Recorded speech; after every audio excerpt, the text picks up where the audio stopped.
मकाम बेनाम व निशान और मकड़ी के जालों में घिरने की कैफियत, खारदार बारीक तार से जालों को काट काट कर वो आजिज आ चुकी थी। अंधेरे रोशनाई पर हमलावर थे और रोशनी अंधेरों से पसपा। कभी उसके पैर सख्त जमीन को छूते और कभी वो डगमगा जाती और कभी वो बेवजन शय की तरह बेसिम तैरती। लामकां की हालत थी और सफर का गुमा उसके दोनों बाजू बेखसूस माया ऐसे चल रहा था जैसे वहां दहकते अंगारे दबा दिए गए थे। वो थक चुकी थी, लेकिन जाले जैसे काटते रहना था। जितनी तेजी से वो काटती उतनी ही तेजी से वो और बनते चले जाते, जैसे लाखों करोड़ों मकड़ियों को वहां ताक लगाकर बिठा दिया गया हो। उन्हें उसकी सजा के लिए ये हुक्म दिया गया हो। उजाले से मुनहरिफ और तारीकी के वफादार गोले उस पर दागे गए और उसके सर के पिछले हिस्से में तकलीफ उठी। नामालूम अथाह गहराइयों के दूसरे गोले भी उस पर हावी होने लगे। वक्त का सुल्तान इब्हाम रोपोशी से निकल आया। सब गिड़मिड़ होने लगा और जालों ने यकदम उसके पूरे वजूद को अपनी लपेट में लिया और उसे एक सिमत घसीटने लगे। उसकी सारी कुव्वत खत्म हो गई और ख्याल अकल और जमीन से मावरा हो गया। शहबियात उभरने लगी, अशकाल बनने लगी और उसके रास्ते में आने लगी। मैं जवान होता तो तुम्हारे साथ क्रिकेट खेल लेता, लेकिन मैं तो बेचारा सा बूढ़ा सा इंसान हूँ ना, जल्दी थक जाता हूँ। आवाज रास्ता बना कर आई और उसे छूकर गुजर गई। दोबारा फिर उसके करीब से गुजरी और मिट गई।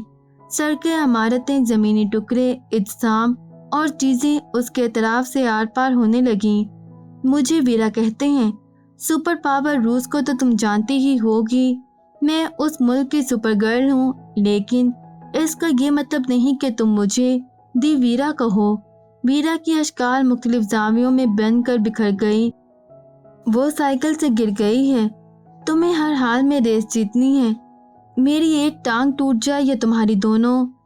जावियों में बटी अशकाल ने उसे भगा लिए जाते जाल पर हाथ मारे, पर हाथ मौलिक ही रह गए। सिमते नामालूम की तरफ सफर जारी रहा। वीरा कहीं पीछे रह गई। नई अशकाल बनने मिटने लगी। उसने साई को देखा और कार के पास से गुजरी और उसे ठंडे बर्फ से पानी में डूबने का जानलेवा एहसास हुआ और उसका खून जम गया और खारदार जाल उसके यक कोश में घुसने लगा। ठंड का एहसास हर तरफ फैल गया। तकलीफ हद से सवा हो गई। तेज रोशनी और घुप तारीकी हाथ मिलाते और छुड़ाते रहे। वो जूनी में खड़ी एड़ी के बल घूम रही है। उसके कानों में शोर बढ़ गया, जैसे धरती पर मौजूद सारे हशरात कुरला रहे हों। उसका सफर और तेज हो गया। धड़ाधड़ कई और गोले उसकी तरफ उछाले गए। मकड़ियों ने और फुर्तियां दिखाईं और उसी दौरान फर्श से उठती अर्श की बुलंदियों को छूती एक आवाज उसकी हसासियत से टकराई और खुदा की पनाह में उसे जा समेटने को हुई। वो अंधाधुंध भाग रही है, टकरा रही है, गिर गई है। ख्वाब दर ख्याल दर ख्वाब हो गया। आवाज ने इस बार बुलंदियों और बुलंदियां जमाई और अर्श में जा बसने को हुई और खते तकदीर से कुन तहरीर अनमिट से गुजरती सदाएं ए खुदा बुलंद से बुलंद करती चली गई। बदनुमा धारियों से आरास्ता और दिलकशी से अनजान राह बेसिमत पर एक शबीहा उभरी और उसे छूकर गुजर गई। वो फिर उभरी और मिट गई और ऐसा लातादाद बार हुआ। ये कौन है? ख्वाब दर ख्याल की पहली पहेली वो बूझ न सकी। शक्ल फिर बनी, आवाज फिर गूंजी और बदनुमा रंगों की धारियों में शफाफ रोशनी बसूरत रज़ाए इलाही आशियाना फलक पर मसल आफताब तुलू होने को हुई और आखिरकार वक्त की मलका रमज़े हकीकी ने आंखें खोल दी। अमरहा शोर बढ़ गया, आवाज दब गई, लेकिन ख्वाब दर ख्याल की पहेली उसने बूझ ली। आलियान बेबसी से वो कराहने लगी और शिद्दत से दोनों हाथ चलाकर जालों का छत्ता चाक कर डाला। बदनुमा धारियां दायरे में सिमटने लगी और दायरा बाबुल हयात की सूरत इख्तियार करता चला गया। तारीकी ने निकाब उलट दिया। चश्मे स्याह ने चश्मे यार को जा लिया। जफ्त का फर्क मिटता चला गया। ए इब्नुल वक्त, हाँ मैंने बूझ लिया। अर्श मौला पर किस दुआ ने जा सजदा किया। आँख खोलकर वो खुले ही रखने की मुतहम्मिल ना हो सकी। बहुत देर बाद जब उसकी दोबारा आँख खुली तो वहाँ सामने कोई नहीं था। एक नर्स और 2 डॉक्टर्स उसका चेकअप कर रहे थे, उसकी रिपोर्ट्स पढ़ रहे थे, डिस्कस कर रहे थे। उसका बीपी चेक करते नर्स ने उसे मुस्कुरा कर देखा और उसका गाल झटका। वक्त तुम्हें जिंदा रखे, मुझसे कहा गया था कि मैं तुमसे ये कह दूं। वो माहौल को पहचानने की कोशिश कर रही थी, लेकिन सिर्फ इस जुमले को ही पहचान सकी और उसे सिर्फ ये याद रह गया कि किसने उसे ये कहने के लिए कहा होगा। वो फिर से गहरी नींद में चली गई और अगली बार जब पलकों के गिलाफ पुतलियों से उठाए तो बेड के सामने शीशे की दीवार के पार उसे कोई खड़ा नजर आया। ये कौन है जो ऐसे खड़ा है जैसे उसका कोई प्यारा मर चुका है। उसे पहचानने में थोड़ा वक्त लगा, क्योंकि वो आलियान तो था लेकिन आलियान जैसा नहीं था। तो ये आलियान है और उसका कौन अजीज मर चुका है। क्या मैं? अगर वो अजीज मैं हूँ तो मैं मर चुकी हूँ या दरअसल अभी जिंदा हुई हूँ। उसने बहुत कोशिश की कि वो जागी रहे, लेकिन उसका दिमाग फिर से सोने लगा। अपने दोनों हाथ उसने शीशे पर रखे हुए थे, जैसे उसे छू रहा था। हॉस्पिटल का स्टाफ अब उससे आजिज आ चुका था। वो उसे आईसीयू के उस कमरे की ग्लास वॉल के सामने खड़े रखने के लिए मजबूर हो चुके थे। वो लड़का थक रहा था, ना हट रहा था, और उसके दोस्तों ने भी उन पर गैर मामूली दबाव डाल रखा था कि उनमें से एक लड़के कार्ल का कहना था कि आखिर वो होश में क्यों नहीं आ रही, उठकर बैठ क्यों नहीं रही, बातें शातें क्यों नहीं कर रही। और उसका ये सवाल भी खासा अहम था कि इतना बड़ा हॉस्पिटल जो डॉक्टरों की फौज से भरा पड़ा है, एक नन्ही सी लड़की को जल्दी ठीक क्यों नहीं कर पा रहा। नन्ही सी लड़की बेड पर उन सब से अलग अकेली लेटी है। इस सब से अनजान के बाहर की दुनिया में अब क्या क्या हो रहा है, और उससे भी अनजान के अब वो किसकी दुनिया मुट्ठी में समेटे उसे खड़ा रखे हुए है। ये सजा उसने उसे दी है या खुद अपने लिए तजवीज़ की है। जिस रात वो मामा मार्गरेट का हाथ अपने हाथ में लिए लेटा रहा था, दरअसल वो उस खुशफहमी में मुब्तला था कि ऐसे उसकी माँ उसे छोड़ के कहीं नहीं जाएगी, पर वो चली गई। इतना बड़ा होने पर वो उसके सामने इसीलिए खड़ा है कि वो कहीं जा नहीं सकेगी। मसला पहले भी वही था, मसला अब भी वही है। खुशफहमी की कुल सब मोजे रूनुमा करवाने का दम भर लेती है। उसे इससे सरोकार नहीं होता कि क्या हो सकता है और क्या नहीं। उसे इससे मतलब होता है क्या होना चाहिए और ज़रूर ही हो जाना चाहिए। जब डॉक्टर्स उसका तफसीली चेकअप कर चुके तो वो अंदर सिर्फ 2 मिनट के लिए जा सका और उसके करीब जाकर उसके दाएं हाथ को आहिस्तगी से उठाकर अपनी हथेली पर रखा। खुदा मुझ पर बहुत मेहरबान है अमरहा, और मुझे उस पर शक नहीं। 2 मिनट तक वो उसका हाथ में लिए खड़ा रहा। वो आँख खोल नहीं पाई, लेकिन हमेशा उसकी आमद की मुंतजिर उसकी समात बाजी ले गई। खुदा मुझ पर बहुत मेहरबान है अमरहा। उसके हाथ में जो गर्मी सरायत कर रही थी और उसके अल्फाज में जो मलाइमत थी, वो लतीफ़ रंगों की धनक में ढलती उसकी हथेली पर फूटी और उसके पूरे वजूद पर बर्ज़िश शौक पंख पंख फैल जाने के सफ़र में मुब्तला हुई। यारम यारम कलाम फ़ारसी रबाइयों के हजूम से उठा। अब दुनिया में कौन सी नेमत उसके बाद है जो मुझे अता की जाएगी। उसने सोचा, ये ख्वाब है तो इस ख्वाब के ना टूटने की दुआ ज़रूर करनी चाहिए, और अगर ये हकीकत है तो इस हकीकत के ख्वाब ना होने की दुआएं भी मुझ पर लाजिम हैं। कुछ और वक्त गुजरा और उसने महसूस किया कि एक नर्म और नाजुक हाथ ने उसके हाथ को थाम लिया और उसकी पेशानी का बोसा लिया। मैं जिंदगी में कभी नहीं रोई और तुमने मुझे रुला दिया। सब खराब कामों की जिम्मेदार तुम हो अमरहा। जब साई आया तो वो सोई जागी सी थी। वो उसे खामोशी से देखता रहा और चला गया। एन के बाद फिर कार्ल आया। खुदा तुमसे पूछे अमरहा, खुद तो तुम मजे से बेड पर लेटी हुई हो और हमें तुमने बाहर खड़ा कर रखा है। बाहर बैठने की जगह तो बहुत है, लेकिन सोने की नहीं। और मेरे आसपास कितने ही लोग अपने खाने पीने की चीजें लिए घूमते रहे और मैंने किसी एक पर भी हाथ साफ नहीं किया, बल्कि शराफत से अपने पैसों से लेकर खाता रहा। अगर तुम चंद और घंटे इसी हालत में रही तो मुझे खौफ है कि मैं एक फरिश्ता सिर्फ इंसान बन जाऊंगा। मुझे फरिश्ता बनने से बचा लो अमरहा। और खुलती बंद होती आंखों से परेशान अमरहा पहली बार मुस्कुराई। अगर तुम फरिश्ते बन भी गए तो भी फरिश्तों के शैतान ही कहलाए जाओगे। अमरहा ने सोचा। बहुत ज्यादा सोचने की अब जरूरत नहीं रही और वीरा ने पापा को फोन किया। पापा, आप ठीक कहते थे, उसने आवाज में ठहराव पैदा करने की कोशिश करते हुए कहा। क्या? वो उसके अंदाज से चौंक गए। अमरहा ठीक है ना? वो ठीक हो रही है। तो तुम किस बारे में मुझे ठीक कह रही हो वीरा? कि जो ज्यादा अक्लमंद बनते हैं वो कोई एक ऐसी बेवकूफ़ी जरूर कर गुजरते हैं जो उनकी सारी अकल और जहानत पर कहकहे लगाती है। तो तुमने ये बेवकूफ़ी की? उन्हें बात समझने में जरा सी भी देर न लगी कि वो किस बेवकूफ़ी की तरफ इशारा कर रही है। हाँ, आवाज़ का ठहराव जाता रहा और उसकी आवाज़ भीग गई और सिर्फ अपने बाप के सामने वो रोने लगी। तुम्हें खुद को मजबूत करना चाहिए। जब वो काफ़ी देर तक रो चुकी तो उन्होंने कहा, मुझे तकलीफ़ इस बात से है कि मैं अनजान रही और मुझे अनजान रखा गया। क्या तुम इस सब पर तल्खी से आंसू बहाते रहना चाहती हो? अगर मैं तुम्हें जानता हूँ तो शायद नहीं। वीरा, इस वक्त तुम्हारा रद्द अमल एक ऐसे इंसान का सा होना चाहिए जो खुद को एक तरफ रख कर मामलात को खुशअस्लूबी से तकमील की तरफ ले जाता है। क्या तुम चाहती हो कि तुम्हारे बारे में ये सोचा जाए कि तुम बर्फ से ठंडी और बेमायनी हो? तुम में जज्बात की वो गर्मी है ही नहीं जिसकी तवक्का हम इंसान एक दूसरे से करते हैं। वीरा खामोशी से सुनती रही।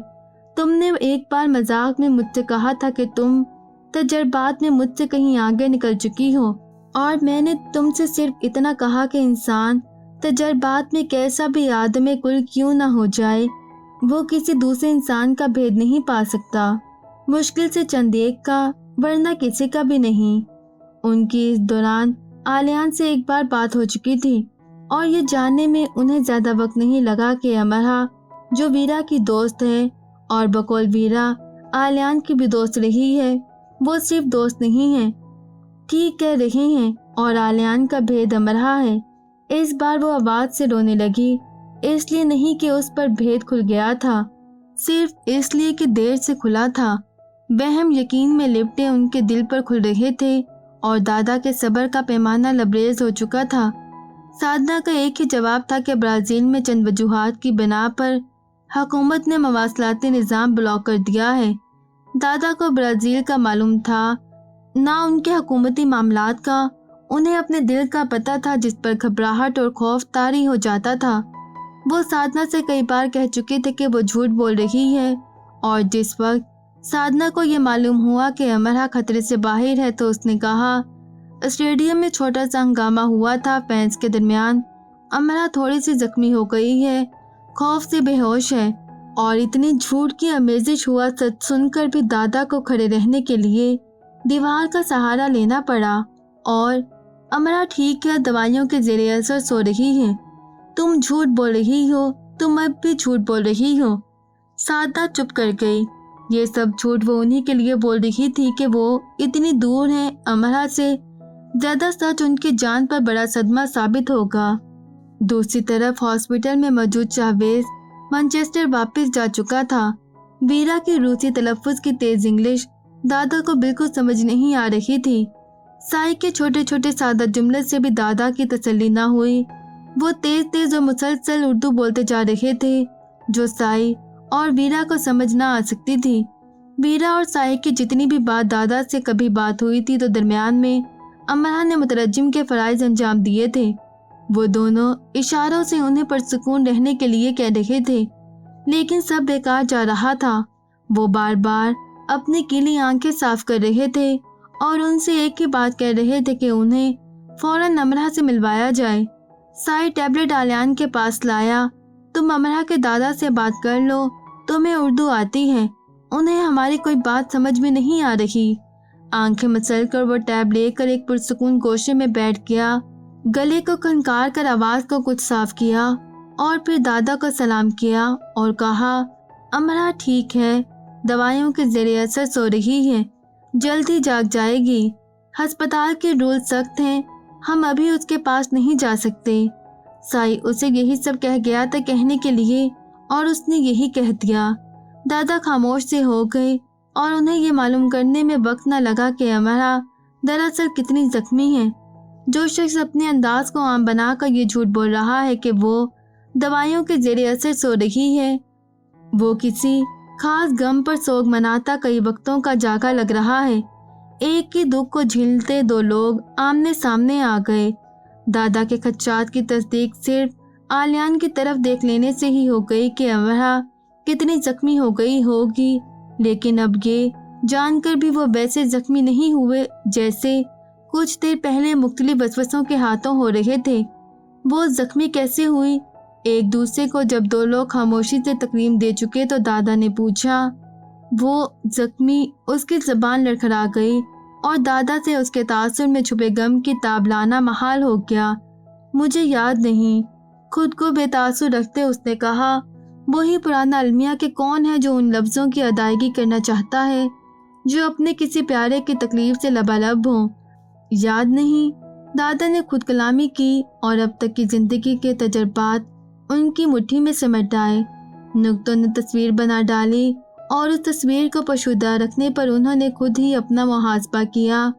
अमरा ने नींद की गोलियां खा ली थी और उनके दोस्त ने उनसे पूछा था तो उन्होंने कहा, पता नहीं, उन्हें सब पता था, लेकिन ऐसी तफसीलात को दोहराना उनके लिए तकलीफ दे था।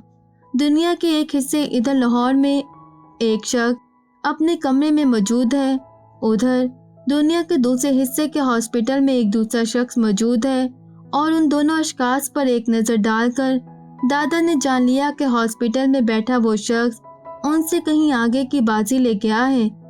अमरा पर गुजरी तकलीफ को भुलाते वो अपनी याददाश्त खो बैठना चाहता है। ठीक है, उसी वक्त सब सवाल, सारी तशवीश, सबका सब कुछ गैर ज़रूरी हो गया। वो जान गए कि अब इसमें कैसा शक किया जाए कि वो एक ऐसे इंसान से हम कलाम है जिसकी आंखों में एहतराम है और अल्फाज में रहमदिली, जो उनसे हम कलाम है तो उनके ज़ख्मों पर मरहम रख रहा है और जिसकी खामोशी सरापा मनाजात है। और मज़ीद उन्होंने सोचा कि अब भी इस फहम को क्यों कर तहलील न कर दिया जाए कि वो आदमियों के हजूम में एक इंसान नहीं है, बल्कि इस यकीन को किसी मोतबर हस्ती की तरह गले से क्यों न लगा लिया जाए कि उस हजूम में आदमियत में वही तो एक इंसान है। तो माल्यान हो, जान तो वो चुके थे, बस ये सवाल उसे एहतराम देने के लिए पूछा। आलियान ने सर हिलाया। अमरा ठीक है आलियान? इस बार उन्होंने ये पूछा। जी, और वो ठीक ही रहेगी, उसने उजलत पसंदी से कहा और ये अंदाज आसमानी फरिश्तों को सुनाने जैसा हो गया कि देखो, अगर कोई और इरादा बांध रहे हो तो सुन लो, मैंने दुआ की है, मैंने तकरार नहीं की, लेकिन हाँ, मैंने खुदा की हाँ की अलामतें देखी हैं। वो इनकार नहीं करता और सब्र की तलकीन करता है और मैंने सब्र का ये पैगाम हाँ के साथ उतरते पाया है। उसके इस आखिरी रद्द-ए-अमल से दादा के अंदर राहत के कुर्ब की शफाफियत भर गई और उस पैमाने को जो हर इंसान की तरह उनके हाथ में भी था को उन्होंने एक तरफ रख दिया। ये एक इंसान की दूसरे इंसान पर वारिद होने की वारदात थी। उसे किसी पैमाने से जांचना उस अमल की तजलील होती। दादा ने जिंदगी में पहली बार इस जज्बे को करीब से महसूस किया कि कैसा प्यारा लगता है कि जो हमें प्यारा हो वो किसी और को भी उतना ही प्यारा हो। वो इस एहसास से हासिल नहीं हुए और अपने अंदर उतरने वाली जानकारी की रोशनी को उन्होंने बेदखल नहीं किया। मैनचेस्टर यूनिवर्सिटी के डीन और इंतज़ामिया उन लोगों से मुसलसल राब्ते में थे और यूनिवर्सिटी इंतज़ामिया से 2 लोग ब्राज़ीला उन सब के पास आ चुके थे ताकि हर तरह की सहूलत उनके लिए मुमकिन बना सके। डीन वक्फे से उनसे अपडेट्स ले रहे थे। यूनिवर्सिटी ने अपने 28 तलबा के ज़ख्मी होने का ऑफिशियली ऐलान कर दिया था, जिनमें 20 मामूली से ज़ख्मी हुए थे और 8 मामूली से ज़रा ज़्यादा। और उन 8 में सिर्फ अमरहा थी जिसे गोली लगी थी। अमरहा के अलावा बाकी के 5 भी हॉस्पिटल में ही एडमिट थे और बाकी के 22 मैनचेस्टर वापस जा चुके थे। हुकूमती सतह पर उन सबको वीआईपी सहूलतें दी जा रही थी। हादसे के नुकसानात क्या क्या रहे और फवाइद किसके हिस्से में आते, ये पेचीदा बहस टीवी, अखबारात, सोशल मीडिया में हर तरफ जारी थी। हादसे के 6 घंटे के अंदर अंदर तफसीलात सामने आ गई थी। 7 फायर स्टेडियम के बाहर सड़क पर किए गए। स्टेडियम के अंदर और बाहर जो कुछ हुआ वो सब प्लान था। निशाना गैर मुल्कियों को बनाया गया कि बरसर इक़्तिदार सियासी पार्टी के खिलाफ तूफान खड़ा किया जा सके और बिलखसूस डिफेंस मिनिस्टर को इस्तीफे के करीब किया जा सके। हुकूमती नुमाइंदे बार बार उन अस्पतालों के चक्कर लगा रहे थे। इसी दौरान वीरा और कार्ल ने एक प्रेस कॉन्फ्रेंस में हिस्सा लिया और प्रेस कॉन्फ्रेंस में कार्ल ने सहाफ़ियों को ऐसे अपडेट किया कि एक सहाफ़ी ने दूसरे के कान में पूछा, ये किसी बड़ी सियासी शख्सियत का डियर सन तो नहीं, किसी और को बोलने ही नहीं दे रहा? उसके बोलते किसी और के बोलने की ज़रूरत रह गई है क्या? दूसरा हंसा। प्रेस कॉन्फ्रेंस के बाद कार्ल ने चंद टीवी चैनल्स को इंटरव्यूज भी दिए और जब अमरहा खतरे से निकल आई तो वो एक लाइव शो में शरीक हुआ और तसादुम का ऐसा मंजर खींचा कि सब ने जान लिया कि कार्ल से ज़्यादा इस तसादुम का कोई ऐनी शाहिद हो ही नहीं सकता। बाकी सब भाग दौड़ रहे थे। एक से वही ज़हीन और हाजिर दिमाग इंसान था जो अतराफ का बारीक बीनी से जायजा ले रहा था। उस बेचारे ने अपने सर और जिस्म के बाकी हिस्सों पर लातादाद बोतलें खाईं, लेकिन कितने ही कमज़ोर दिल अफराद को बाहिफाजत तसादुम से दूर महफूज किया और कितने ही गिरे हुओं को उठाया और एक मास्क पहने फायर करने वाले के सर पर घोंसा मारा, आंसू गैस उछालने वालों को लातें मारी और कितने ही फितना साजों को उसने घसीट घसीट कर सिक्योरिटी फोर्स के हवाले किया। उसकी कमर पर जख्म आए, उसकी कोहनियाँ छिल गईं, उसके सर से खून निकला, लेकिन उसने किसी जख्म की परवाह कतई नहीं की। साथ ही उसने चंद ऐसी बातों का इजाफा कर दिया जो उस पूरे तसादुम में कहीं भी नहीं हुई थी। उन सबको इतना कुछ बताते वो उन्हें ये बताना भूल गया शायद कि मैच शुरू होने से पहले वो खुद ऐसा हंगामा करवाने का सोच रहा था और उसकी कितनी ख्वाहिश रही थी ऐसे मंजर को बराह रास्त देखने की। मैच तो उसने कई बार देखा था, ये सब तो नहीं देखा था ना। अगर ब्राज़ीलियन ये जान लेते कि जिस पूरे तसादुम का वो अकेला हीरो होने का दावा कर रहा है तो दरअसल उसकी काली जबान से निकले लफ्ज सच हो गए और ब्राज़ीला स्टेडियम पर आफत टूट पड़ी तो ऑफिशियली उसे कार्ल दी मनहूस माया का खिताब दे देते और उसके पासपोर्ट पर बैंड टिल आफ्टर डेथ का थप्पड़ लगा देते। उस लाइव शो में उसकी धुआंधार परफॉर्मेंस देखकर कई दूसरे चैनल्स उसे कॉल पर कॉल करने लगे और उसने थोड़ा थोड़ा वक्त सबको दे दिया और साथ ये भी बता दिया कि वो मैनचेस्टर यूनी का स्टूडेंट है और स्टूडेंट लोन जल्द से जल्द उतारना चाहता है। तो यूँ अखबार, टीवी और सोशल मीडिया में वो इतनी बार और ऐसे आ गया कि अगर कार्ल चाहता तो आराम से मैनचेस्टर में इलेक्शन जीत सकता था। गोली अमरहा को छू कर गई और मशहूर वो हो गया। मजीद ये कि एक चैनल ने उस तसादुम का दबाव कम करने के लिए एक नीम मज़ाहिया लाइव प्रोग्राम तरतीब दिया जिसमें हल्के फुल्के अंदाज से ये बताया जाने वाला था कि अगर ऐसी सूरत हाल का कोई शिकार हो जाए तो उसे किस रद्द अमल और हाजिर दिमागी का मुजाहिरा करना चाहिए। तो कार्ल ने बच्चा बच्ची, लड़का लड़की, अंकल आंटी, हिप्पी शिप्पी हर एक की जगह खुद को रख रख कर बताया कि क्या क्या हो जाने पर किस किस रद्द अमल का इजहार करना चाहिए। तो पहले वो एक नकचढ़ी फैशन की दलदादा लड़की बना और उसके सर पर बोतल मारी गई और नकचढ़ी नखरीली लड़की जिस तरह मुंह बनाती पलटी और मारने वाले की तरफ नाखून तेज करती लपकी। उसने शो में बैठे नाज़रीन को हंसा हंसा कर मरने के करीब कर दिया। फ्लोर पर खड़ा कार्ल रुका और उंगली उठाकर नाक का इशारा कैमरे में देखकर करने लगा और बोला, ऐसे तो वो आपके सर पर 2-3 बोतलें और मार देगा, तो ये रद्द-ए-अमल ठीक नहीं। शुक्र अदा करें कि आपको सिर्फ एक बोतल पड़ी है। अपने सर पर दोनों हाथ रख कर स्टेडियम से निकलने की कोशिश करें और अपने नाखूनों को हथियार समझना छोड़ दें। अगर ये हथियार होते तो फौज में सिपाहियों की जगह बिल्लियां भर्ती होती। कहकहों का तूफान थमने में न आया और साई के फेफड़े फटने के करीब हो गए। वो सब इस दबाव से निकल आए थे जो अमरहा को लेकर उन पर रहा था। ये उस रात की बात है जिस दिन अमरहा को रूम में शिफ्ट कर दिया गया था। शो के बाद उसे मैनचेस्टर से अपने प्रोफेसर का फोन आया। मैंने और मेरी बीवी ने जिंदगी में पहली बार तुम्हारी हरकतों का मजा लिया है। मैं हंसते हंसते सोफे से गिर गया और मेरी बीवी सैंडविच खाते खाते टॉमी का कान मुंह में ले बैठी। तुम इतने ही क्यूट थे हमेशा से या मेरी नजर कमजोर रही है? जवाब में कार्ल ने लंबा कहका लगाया। अफसोस है पर यही सच है, आपकी नजर जरूरत से ज्यादा कमजोर रही। वैसे मैनचेस्टर वापसी पर मैं टॉमी की खैरियत पूछने घर आ सकता हूँ क्या? साथ डिनर भी कर लेंगे। प्रोफेसर देर तक हंसते रहे। आ जाना डिनर के लिए। वैसे टॉमी बिल्कुल ठीक ठाक है। उम्मीद है तुम्हारी आमद के बाद भी ठीक ही रहेगा। मज़ीद वीडियोस देखने के लिए हमारे चैनल ऑडियो बुक्स ट्रैक्स को सब्सक्राइब करें और बेल आइकन पर क्लिक करें।